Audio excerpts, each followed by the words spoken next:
Hey, what's up guys? Welcome to Music Color, the place where we are helping you to boost your producing skills while watching, learning, winning. So after a few episodes of guest tutors, we are back to our beginner's guide tutorials.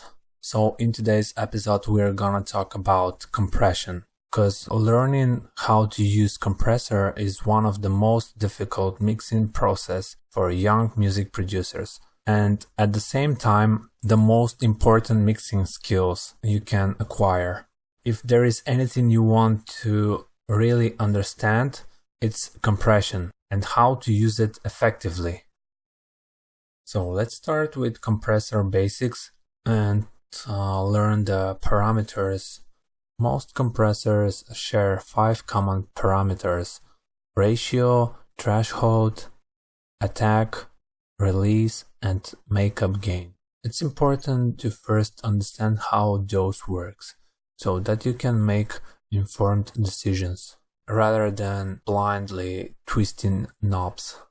So ratio settings generally range from 2:1 all the way up to 10:1. At 10:1, your compressor has become a limiter, which we don't want to delve into just yet. A compressor's ratio settings is exactly that. It represents a relationship between input signal and output signal. At 2:1, an input signal of 2 dB will output 1 dB. An input signal of 10 dB will output as 5 dB, and so on.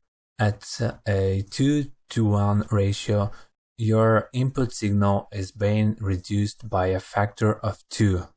The ratio determines how much a sound is being reduced in a volume or compressed. However, compressor isn't working 100% of the time. Gain reduction isn't applied until the input signal surpasses the threshold. A compressor doesn't begin compressing until the input signal goes above its threshold. For example, if we set a compressor's threshold, let's say -15, nothing below -15 will trigger the compressor. Any sounds louder than -15 will be then tell the compressor to start applying gain reduction.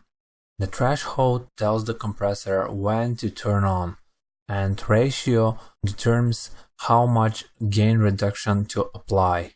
We use compression to catch the loudest peaks in our dynamic material. So setting the threshold that catches and reduce those peaks to make our track level more consistent is the best way to begin. Be thoughtful with threshold. If it's too high, the compressor won't do anything at all. Next step, we have attack. So far we learned that the ratio dictates how much our output signal is reduced after it passes the threshold. But what exactly happens when the signal does surpass the threshold? Does gain reduction immediately kick in? Well, that's not necessarily. The attack setting controls how much time it takes the compressor to apply gain reduction after the input signal passes the threshold.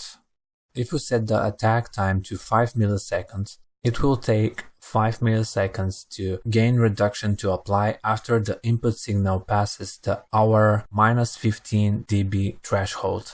Setting the attack time will vary from instrument to instrument and even from song to song based on tempo and variety of other factors. Most of the time slower attack times works well, sometimes between 20 and 40 milliseconds. A slow attack means the entire note will be compressed after it passes the threshold. A slow attack means the entire note will be compressed after it passes the threshold, rather than just the initial transient. Release is another time setting that determines how quickly the compressor turns off after the signal drops below the threshold. Again, This is a very important setting that ultimately determines how the compression will sound. If the release is too quick, the audio will start to sound unnatural. If it's too slow, the compressor never shuts off. Typically, with the release time, it's advised to adjust until it feels right with the pocket of the sound. A good starting point, somewhere around 60 milliseconds, where you go from there, will depend on the overall rhythmic feel and tempo of the song itself. Next we have makeup gain, and because compressors actively reduce volume as determined by the ratio and threshold, our overall track level will be louder than before we applied compression. The easy solution to add back some of the gain that's been reduced is by using the compressor's makeup gain or output control. A general rule of thumb is to increase the makeup gain until the level coming out is equal to the level going in, or you can push the makeup gain even more to get more overall level out of a track. Okay guys, that's it, everything for today. Thank you ever so much for watching. I hope you learned something new today. See you next time. Bye for now.